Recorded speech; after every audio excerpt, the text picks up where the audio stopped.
Hi hello నమస్తే welcome back to our channel వరదా వాణ్ణి ఆపు వాడు వాగేలా లేడు గురు. So guys, welcome back to our channel. ఈరోజు నిన్న మ్యాచ్ ఎల్ఐజి వర్సెస్ ఎంఐ గురించి చూద్దాం. అలాగే ఈరోజు జరగబోయే రెండు మ్యాచ్లు, ఒకటి సిఎస్కే వర్సెస్ డిసి, ఇంకోటి Punjab versus RR. So let's get into the video. దానికంటే ముందు ఎవరైనా సబ్స్క్రైబ్ చేసుకోపోయి ఉంటే ప్లీజ్ సబ్స్క్రైబ్. అలాగే వీడియోని అయితే లాస్ట్ వరకు చూడడానికి ట్రై చేయండి. చూద్దాం. Okay, let's get into the video. LSG versus MI. నిన్న టాస్ అయితే ఎంఐ గెలిచారు. టాస్ మాత్రమే గెలిచారు. లాస్ట్లో ఇంకోటి కూడా గెలిచారు. అదేంటంటే లాస్ట్లో చెప్తా. ఓకే, ఎంఐ టాస్ గెలిచి బౌలింగ్ అయితే ఎంచుకున్నారు, which is a good decision. Power ప్లేలో 2 వికెట్. పవర్ ప్లేలో వాళ్ళకైతే ఎటువంటి మంచి స్టార్ట్ అయితే దొరకలేదు. ఇక్కడ మార్క్రమ్ జస్ట్ నాకు స్ట్రైక్ వస్తే స్ట్రైక్ రొటేట్ చేసేస్తున్నాడు. అక్కడ మిచిల్ మాస్టర్ మాత్రం ఎగరేసి కొడుతున్నాడు బాల్ని. నువ్వు ఏయి నేను కొడతా అన్నట్టు కొట్టాడు. సో 60 రన్స్ కొట్టాడు 31 బాల్స్లో. సో వన్స్ అగైన్ మాస్ నుంచి మంచి పెర్ఫార్మెన్స్ అయితే వచ్చింది. పవర్ ప్లేనే 50 కొట్టేశాడు భయ్య అతను. ఇంకా బోల్ట్ లేదు, దీపక్ చహర్ లేదు, మీరు వెయ్యండి నేను కొడతా అన్నట్టే కొట్టాడు. తను అయిపోయిన తర్వాత మార్కన్ సెటిల్ అయిపోయాడు. ఆ టైంకి తను అయిపోయిన తర్వాత పురాణ్ వచ్చాడు. మళ్ళీ యాజ్ యూజువల్ కంటిన్యూ చేద్దాం అనుకున్నాడు. ఒక 6 కొట్టాడు, 4 కొట్టాడు. మళ్ళీ ఆల్ గన్స్ బ్లేజింగ్ కనిపించాడు. ఏం చేశాడు, హార్దిక్ పాండ్యా ఇంకో వికెట్ తీశాడు. సో పురాణ్ అయిపోయాడు. తర్వాత వచ్చిన పంత్, నేను ఎక్కువసేపు గ్రౌండ్లో ఉండను భయ్యా, నాకు ఆ డ్రెస్సింగ్ రూమే కావాలి అని చెప్పి తను వచ్చిన వెంటనే అవుట్ అయిపోయి డ్రెస్సింగ్ రూమ్ కూర్చొని పోతున్నాడు. So that is Pant.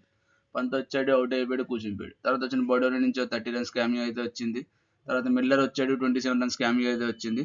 వీళ్ళు క్యామియోస్కి తోడు మార్కం 53 రన్స్ కొట్టాడు. సో చిన్న చిన్న పార్ట్నర్షిప్తో అలా స్కోర్ అయితే 200 దాటించేశారు. సింపుల్గా దాటించారు 200. ఎవరు పెద్ద స్టార్టింగ్లో మార్క్స్ కొట్టాడు, తర్వాత మార్కం ఒక 50 కొట్టాడు. అలా 200 అయితే దాటేసింది.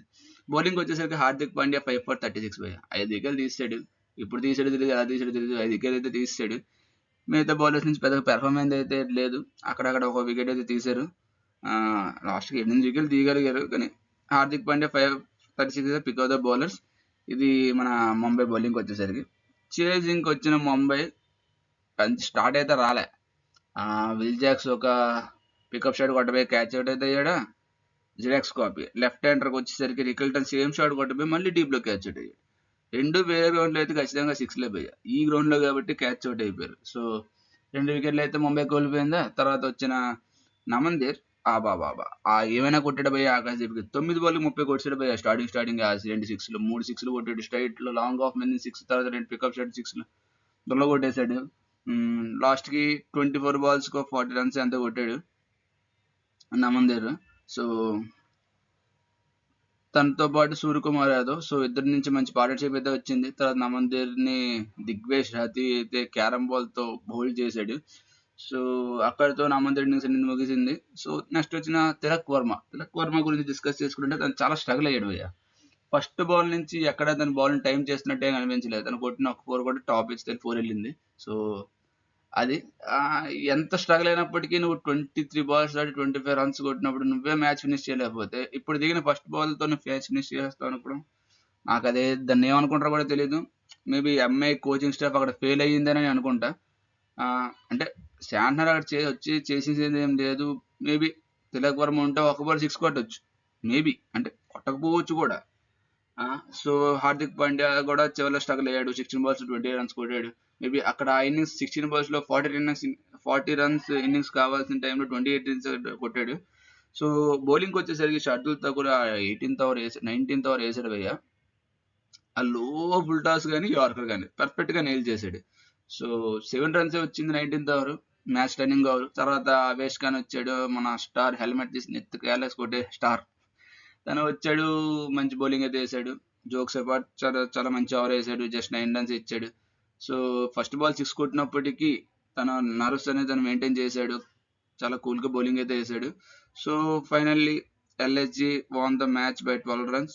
సో పంత్ బ్యాట్తో పెర్ఫామ్ చేయనప్పటికీ కెప్టెన్సీ బాగానే చేశాడు. తనకి దిగ్వేష్ రాథీకి లాస్ట్ వరకు ఒక ఓవర్ అయితే కావాలనే ఉంచాడు.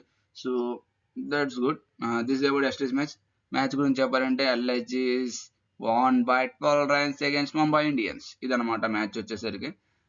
ముంబై ఇండియన్స్ పతనానికి ఇది ఒక కారణం కూడా అవ్వచ్చు మేబీ. ఆ కోచింగ్ స్టాఫ్ ఏదైతే ఉందో భయ్య, మహిళా జయవర్ధన్ తనకు తానే చెప్పాడు, నా డిసిషన్ అయితే నేనే తిలక్ వర్మని బయట తీసుకొచ్చానని.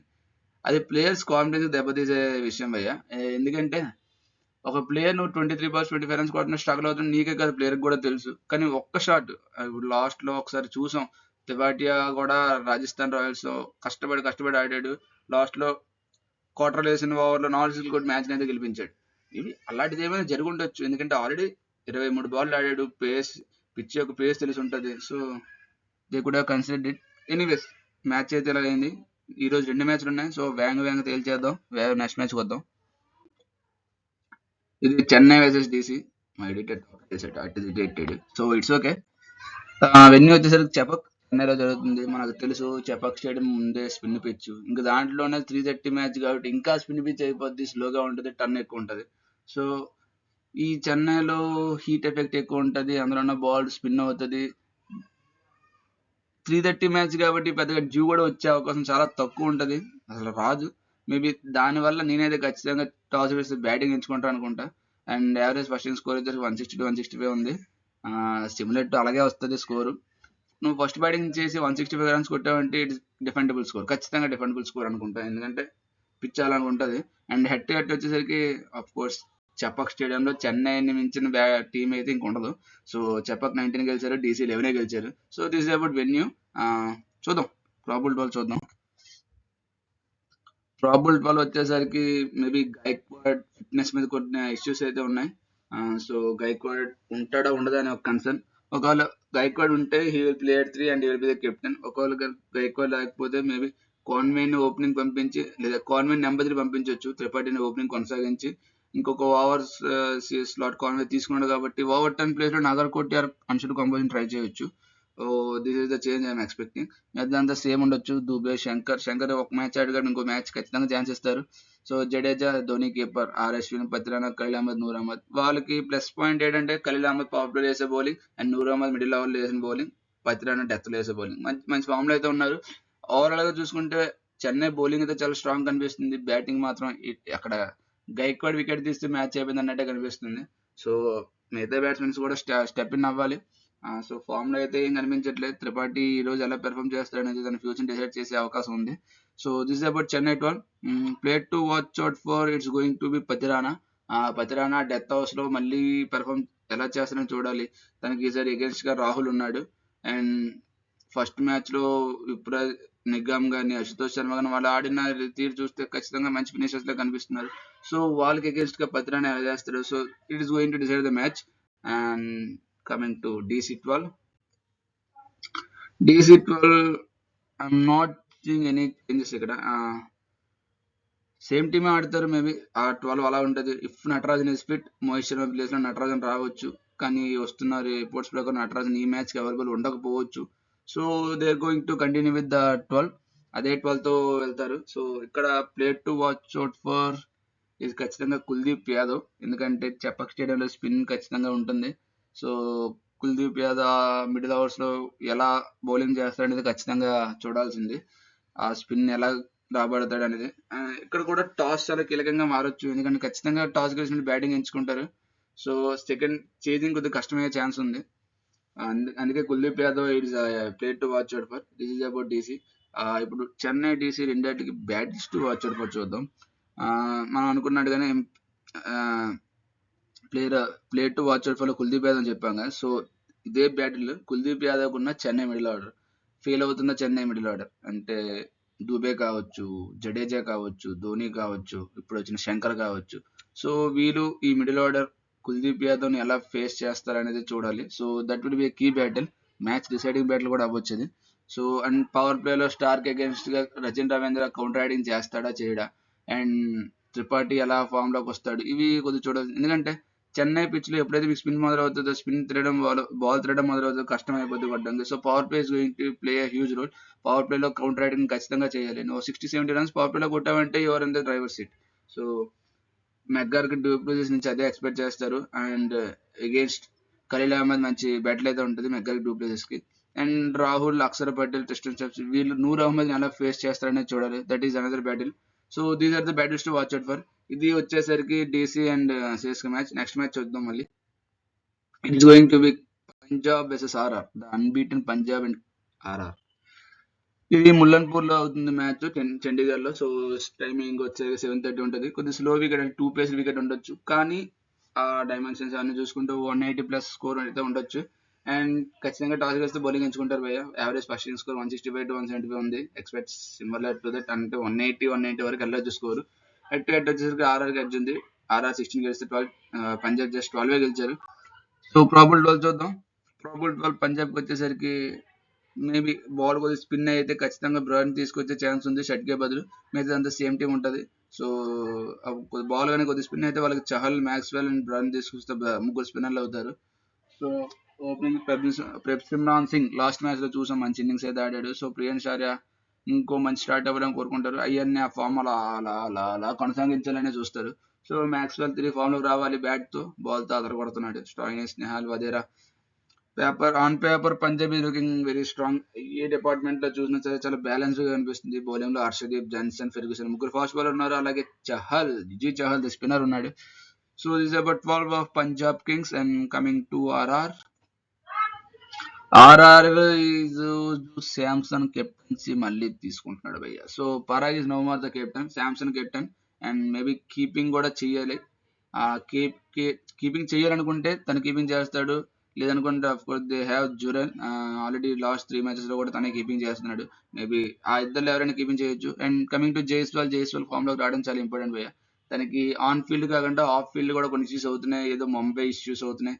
So is going to captain Goa అని రూమర్స్ వస్తున్నాయి. So he has that off field issues also. తను ఎలా మెయింటైన్ చేస్తానని చూడాలి. నెంబర్ 3 పరాగ్, నితీష్ రాణాలో లాస్ట్ మ్యాచ్ చూసాం మనం, నితీష్ రాణా వచ్చాడు. So expect Nitish Rana to again come in at 3 and Parag 4, డ్రూజర్ 5, హెడ్మేర్ 6. Batting అయితే చాలా స్ట్రాంగ్ కనిపిస్తుంది, టాప్ 5-6. తర్వాత మంచి క్వాలిటీ ఆల్రౌండర్ అనేది మిస్ అవుతున్నారు, శుభం దుబే. అండ్ నెంబర్ 8 హసరంగ ఈ మధ్య ప్రమోట్ చేస్తున్నారు, నెంబర్ 6-7 కల్లా ప్రమోట్ చేస్తున్నారు. But Hasaranga number 6 is too much number for him. అంటే తను అంత హై పొజిషన్ ఎప్పుడు బ్యాటింగ్ ఆడింది లేదు. శ్రీలంకకి ఆడాడు, మంచి మంచి ఇన్నింగ్స్లు కొట్టాడు, కాబట్టి అది వేరు. ఇక్కడ అంత పెర్ఫార్మెన్స్ అయితే రావట్లేదు. ఆర్చర్ నుంచి లాస్ట్ మ్యాచ్ లో మంచి స్పెల్ అయితే చూసాం. So expect like that spell, మళ్ళీ అదే స్పెల్ చూద్దాం. Deshpande, Sandeep Sharma, Theekshana. So they have the options అయితే ఉన్నాయి. So coming to plate to watch out from RR, it is going to be Samson the captain. తన కెప్టెన్సీ మళ్ళీ తీసుకుంటున్నాడు.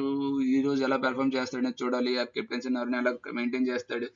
So this is about plate to watch for ఖచ్చితంగా శాంసన్. ఎందుకంటే తన spin కూడా చక్కగా ఆడతాడు. ఏ మాత్రం బాల్ స్లో ఉన్నా సరే తనకి పర్లేదు, ఎందుకంటే అక్కడ శాంసన్, బ్రర్ వీటిని ఎక్కడైనా తను కౌంటర్ కూడా చేయగలడు any time. So this about Sanju Samson. And Punjab లో player to watch out for is none other than Iyer అండి. So I'm going with Iyer once again. మంచి ఫామ్ లో అయితే ఉన్నాడు. 2 మ్యాచెస్ లో 250s అయితే కొట్టాడు.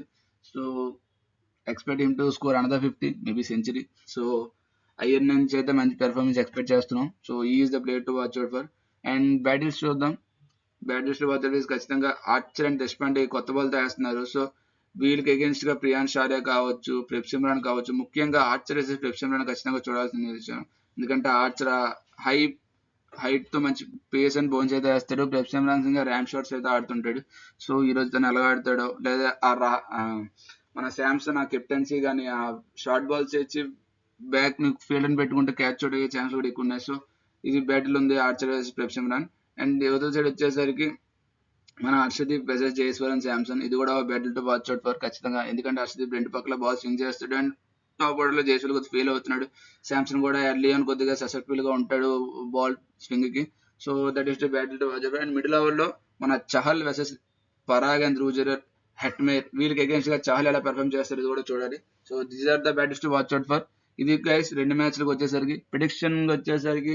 So I won't go deep into it. అంటే సరదాగా టూ నేమ్స్ అయితే చెప్తా. గెలిస్తే నేను చెప్పాను కాబట్టి గెలిచిందని తీసుకుంటా, లేకపోతే ఓకే ఓకే అనుకుందాం. So coming to CSK DC match, ఖచ్చితంగా ఫస్ట్ బ్యాటింగ్ ఆడే వాళ్ళు గెలిచే ఛాన్స్ ఎక్కువ ఉంది. అండ్ పర్టికులర్ గా టీమ్ ప్రకారంగా చూసుకుంటే, విన్ రేషియో ప్రకారం చూసుకుంటే ఐఎమ్ గోయింగ్ విత్ ఢిల్లీ. ఎందుకంటే వాళ్ళు ఇప్పుడు ఉన్న ఫామ్ లో, వాళ్ళు పేపర్ మీద ఉన్న టీమ్ తో ఖచ్చితంగా డీసీ అయితే గెలుస్తుందని అనుకుంటా. So this about match 1. The the match 1 కి డీసీ గెలుస్తుంది అనుకుంటున్నా. అండ్ మ్యాచ్ 2 వచ్చేసరికి పంజాబ్ వర్సెస్ ఆర్ఆర్ లో రెండు టీమ్స్ స్ట్రాంగ్ గా కనిపిస్తున్నాయి. అండ్ పంజాబ్ మంచి ఫామ్ లో అయితే కనిపిస్తున్నాయి. 2 out of 2 వాళ్ళు ఓడిపోవడం అసలు రీజన్ కనిపించట్లే. And coming to RR, last match గెలిచి వస్తున్నారు, మంచి ఫామ్ లో ఉన్నారు, బ్యాట్స్మెన్స్ కూడా పెర్ఫామ్ చేస్తున్నారు, బౌలర్స్ కూడా కంబ్యాక్ ఇచ్చారు. So it is going to B a good contest. చాలా మంచి కాంటెస్ట్ అయితే జరుగుతుంది సెకండ్ మ్యాచ్. విన్నర్ వచ్చేసరికి నేను పంజాబ్ గెలుస్తుంది అనుకుంటున్నా. తను ఆల్రెడీ 2 గెలుచున్నారు and they have more or settled unit. So I'm going with Punjab in the second match. These are about the predictions. So ఇది గైస్, ఇప్పటి వరకు వీడియో కానీ చూసింటే ప్లీజ్ డూ సబ్స్క్రైబ్. మీరు ఎవరు గెలుస్తుంది అనుకుంటున్నారు కామెంట్ అయితే చేయండి. So thank you. జై హింద్.